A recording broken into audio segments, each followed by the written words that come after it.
નમસ્તે મિત્રો, હું ખુમાણ અપર્ણાબેન આપનું સ્વાગત કરું છું. આજે આપણે ફરી એજ્યુસફરના સથવારે મળ્યા છીએ ત્યારે વિશેષણના પ્રકારોની ચર્ચાને આગળ ધપાવતા પહેલાં વાત કરીએ આગળ પૂછેલા પ્રશ્નની. પ્રશ્ન કંઈક એમ હતો કે વાક્યમાં અનુવાદ્ય વિશેષણનું સ્થાન ક્યાં હોય છે, વિશેષ્યની પહેલાં કે પછી? મિત્રો, આનો જવાબ તમે લોકોએ અચૂકપણે કોમેન્ટ બોક્સમાં આપ્યો હશે અને એનો જવાબ થાય છે વિશેષ્યની પહેલાં. અનુવાદ્ય વિશેષણ છે તે વિશેષ્યની પહેલાં સ્થાન લે છે. મિત્રો, હવે આપણે વાત કરવાના છીએ વિશેષણના પ્રકારોની.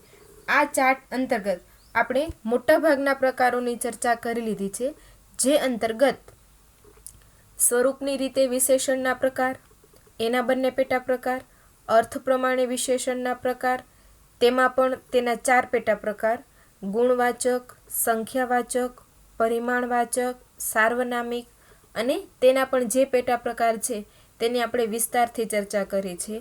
એ સિવાય સ્થાન પ્રમાણે વિશેષણના પ્રકાર. આ દરેક પ્રકારોની આપણે ચર્ચા કરીએ છીએ.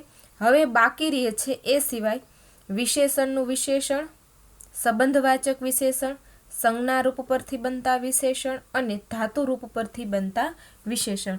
એ અંતર્ગત મિત્રો, આજે આપણે વિશેષણનું વિશેષણ, વિશેષણના પ્રકાર અંતર્ગત આ વિશેષણનું વિશેષણ એટલે શું એની આપણે ચર્ચા કરવાના છીએ.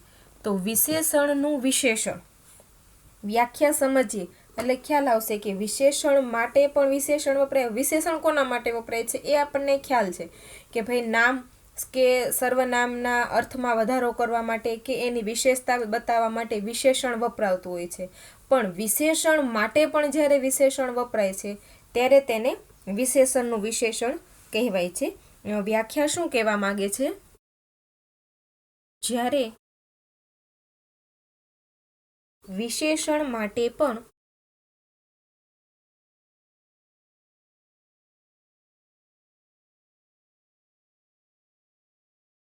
વિશેષણ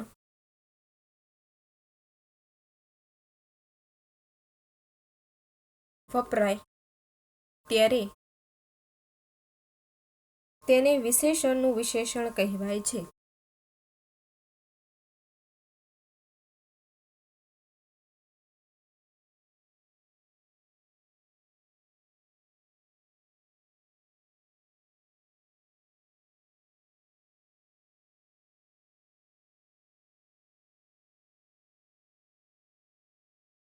જ્યારે વિશેષણ માટે પણ વિશેષણ વપરાય ત્યારે તેને વિશેષણનું વિશેષણ કહેવાય છે. એકદમ સરળ વસ્તુ છે. ઉદાહરણ જોઈએ એટલે ખ્યાલ આવે કે કઈ રીતે વિશેષણ માટે પણ વિશેષણ વપરાયું છે. તે ઘણો મહાન વ્યક્તિ છે.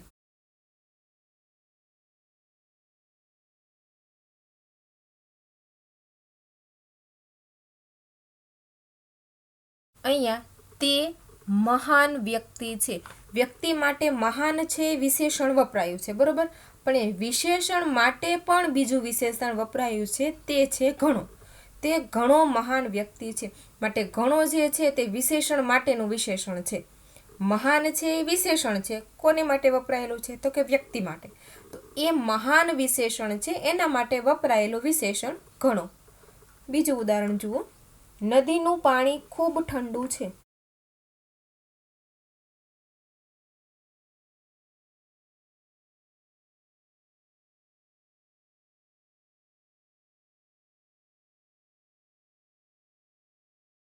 અહીંયા નદીનું પાણી ઠંડુ છે એમ કહી શકાય. નદીનું પાણી, નદીના પાણી માટે ઠંડુ છે એ વિશેષણ વપરાયું છે. પણ ખૂબ છે એની માત્રા સૂચવે છે કે વધારે પ્રમાણમાં ખૂબ જ ઠંડુ છે. તો અહીંયા ઠંડુ વિશેષણ છે, એના માટે વપરાયેલું વિશેષણ ખૂબ, જે વિશેષણનું વિશેષણ છે. અહીં આશરે 50 ખુરશી છે.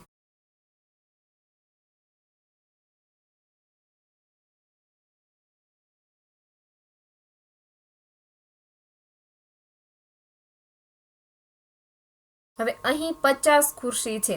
50 છે એ સંખ્યાવાચક વિશેષણ છે, એ આપણને ખ્યાલ છે. પણ આશરે અંદાજિત કીધેલું છે કે અહીંયા ખુરશી આશરે 50 ખુરશી પડેલી છે, બરોબર છે. તો અહીં 50 ખુરશી છે, તો એ ખુરશી માટે 50 છે સંખ્યાવાચક વિશેષણ લાગેલું જ હતું, પણ એ સંખ્યાવાચક વિશેષણને અહીંયા આશરે એવું વિશેષણ બતાવવામાં આવે છે. આપણે જે વ્યાખ્યા અને ઉદાહરણો જોયા એના ઉપરથી એક બીજી વાત આપણે તારવીએ કે વિશેષણના વિશેષણ છે એને બે રીતે દર્શાવી શકાય છે. જો આપણે પ્રથમ વાક્યમાં શું જોયું હતું કે તે ઘણો મહાન વ્યક્તિ છે, ઘણો. બીજામાં ખૂબ ઠંડુ પાણી છે, ખૂબ છે એ એને માત્રા સૂચવેલી છે. ત્રીજા ઉદાહરણમાં કીધું કે અહીં આશરે 50 ખુરશી, આશરે અંદાજિત વાત કરી છે. આના આધારે આપણે એક વાત તારવી શકીએ છીએ કે વિશેષણના વિશેષણોને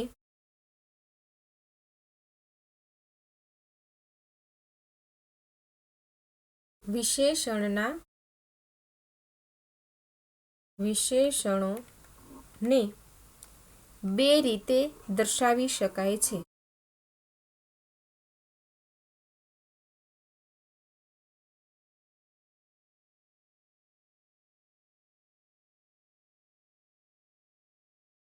પ્રથમ છે માત્રાસૂચક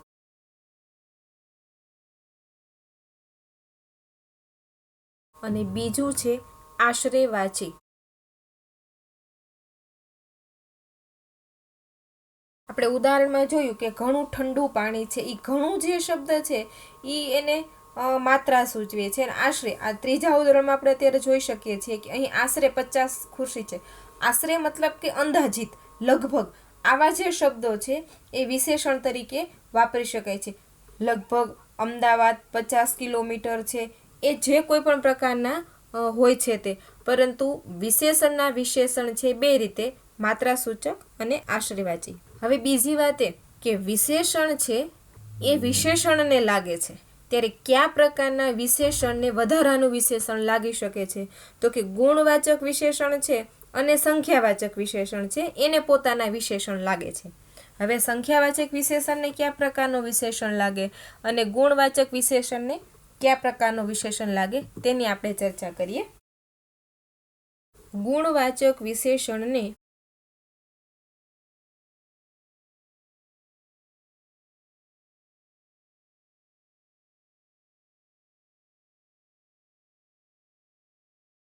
લાગનાર વિશેષણ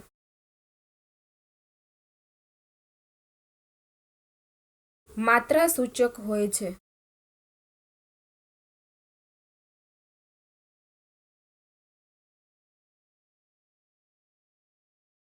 જે ગુણવાચક વિશેષણ છે એને જે વિશેષણ લાગે છે એ માત્રાસૂચક વિશેષણ બને છે. ઉદાહરણો જોશું એટલે સમજાઈ જશે.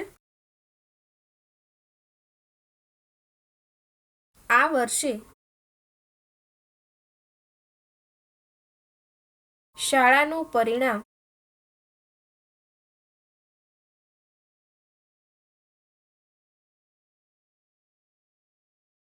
ઘણું સારું આવ્યું.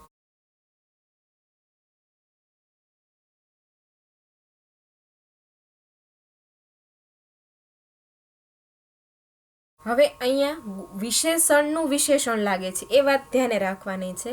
હવે આપણે વાત કરીએ છીએ કે ગુણવાચક વિશેષણને લાગનાર વિશેષણ માત્રાસૂચક હોય છે, બરોબર છે. હવે વાક્યમાં ધ્યાન આપો કે આ વર્ષે શાળાનું પરિણામ સારું આવ્યું. આપણે એટલી વાત માત્ર સમજીએ કે શાળાનું પરિણામ છે સારું, તો સારું જે શબ્દ છે એ ગુણવાચક વિશેષણ છે. હવે ગુણવાચક વિશેષણને લાગનાર વિશેષણ કયું છે? તો કે ઘણું. તો કે આ વર્ષે શાળાનું પરિણામ ઘણું સારું આવ્યું. તો ઘણું છે એની માત્રા સૂચવે છે. આપણે આગળ વાત કરી હતી એ રીતે ઘણું બધું સારું એવું છે એ પ્રમાણે એની માત્રા સૂચવે છે. તો ગુણવાચક વિશેષણને લાગનાર જે વિશેષણ છે એ માત્રા સૂચક હોય છે. હજુ ઉદાહરણોમાં ધ્યાન આપો એટલે સ્પષ્ટતા થશે. પરીક્ષામાં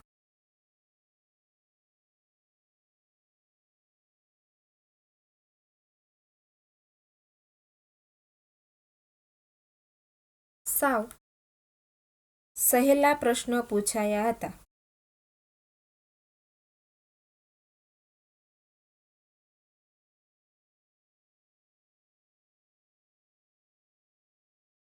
હવે અહીંયા પરીક્ષામાં સહેલા પ્રશ્ન પૂછાયા હતા. પ્રશ્ન છે એ વિશેષ્ય છે, સહેલા છે એ વિશેષણ છે. તો એ ગુણવાચક વિશેષણ. કેવા પ્રશ્ન હતા? તો કે સહેલા પ્રશ્ન છે. હવે એ સાવ વિશેષણને પણ વિશેષણ લાગનાર વિશેષણ છે સાવ, મતલબ કે એની માત્રા સૂચવે છે કે સાવ એટલે એકદમ સહેલા પ્રશ્નો પૂછાયા હતા એવું કહેવા માગે છે. તો અહીંયા સહેલા જે છે એની માત્રા સૂચવવામાં આવેલી છે. માત્રા મતલબ કે એનું પ્રમાણ. આ એકદમ નવી સાડી છે.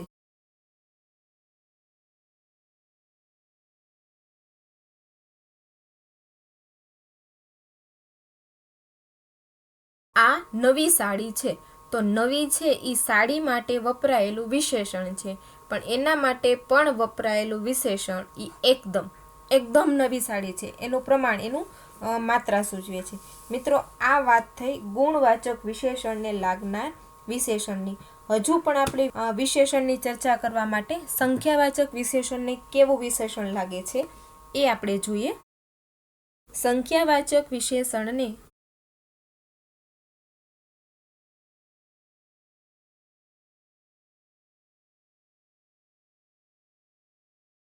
લાગનાર વિશેષણ આશ્રયવાચી હોય છે.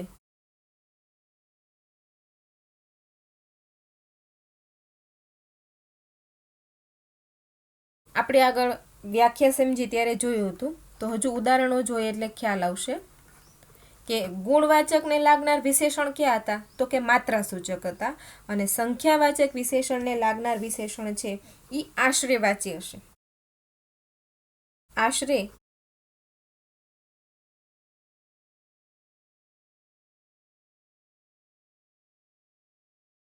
આશરે 200 વિદ્યાર્થી છે. અહીંયા વિદ્યાર્થી 200 સંખ્યા બતાવે છે. તો એ 200 જે સંખ્યાવાચક વિશેષણ છે તેને વિશેષણ લાગેલું આશરે.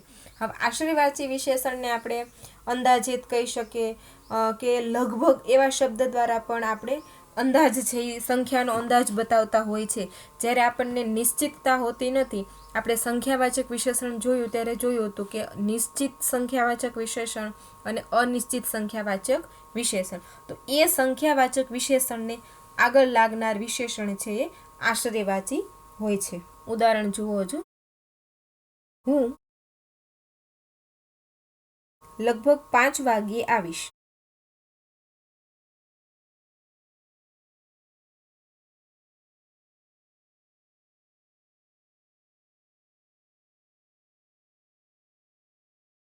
હું 5 વાગ્યે આવીશ.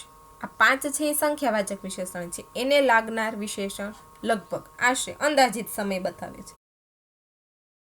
તેને અંદાજે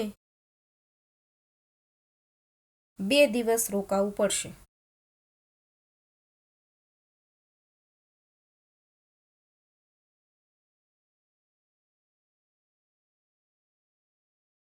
અહીંયા 2 છે એ સંખ્યાવાચક વિશેષણ, એને લાગેલું અંદાજે. તો સંખ્યાવાચક વિશેષણને લાગનાર વિશેષણ છે તે આશ્રયવાચી છે. મિત્રો, આપણે અત્યાર સુધી જે વિશેષણના વિશેષણની ચર્ચા કરી એમાં ગુણવાચક વિશેષણને માત્રાસૂચક વિશેષણ લાગ્યા છે, જ્યારે સંખ્યાવાચકને આશ્રયવાચી. હવે માત્રાસૂચક અને આશ્રયવાચી એ બંને જે વિશેષણ છે એ વિશેષણની ડાબી બાજુ આવ્યા છે એ આપણને ખ્યાલ છે. જો અહીંયા 200 છે એ જમણી બાજુ છે, એની ડાબી બાજુ આશ્રયવાચી એવા છે. માત્રાસૂચક શબ્દ અને ગુણવાચક વિશેષણની વચ્ચે બીજો કોઈ શબ્દ નથી આવી શકતો. તેવી જ રીતે આશ્રયવાચી શબ્દ અને સંખ્યાવાચક વિશેષણની વચ્ચે કોઈ શબ્દ આવી શકતો નથી. ધારો કે આ છેલ્લા ઉદાહરણમાં જુઓ કે આ એકદમ નવી સાડી છે. હવે એકદમ અને નવી એ બંનેની વચ્ચે કોઈ બીજો શબ્દ ના આવી શકે. આપણે એમ બોલવું હોય કે આ એકદમ ખૂબ નવી સાડી છે, તો વચ્ચે બીજો કોઈ પણ પ્રકારનો શબ્દ છે એ આવી શકતો નથી. આ વિશેષતા છે વિશેષણના વિશેષણની. મિત્રો, આ વાત થઈ વિશેષણની. હવે આગળના વિડીયોની અંદર આપણે જોઈશું સંબંધવાચક વિશેષણ એટલે શું. મિત્રો, જો આ વિડીયો તમને ગમ્યો હોય તો જરૂર લાઈક કરો અને તમારા મિત્રોને પણ શેર કરો. તેમજ જો તમે અમારી એજ્યુસફરની યુટ્યુબ ચેનલ સબસ્ક્રાઈબ ન કરી હોય તો સબસ્ક્રાઈબ બટન પર જઈને ક્લિક કરીને અમારી ચેનલ સબસ્ક્રાઈબ કરો, જેથી તમને એજ્યુસફર તરફથી દરરોજના નવા અપડેટ મળતા રહેશે.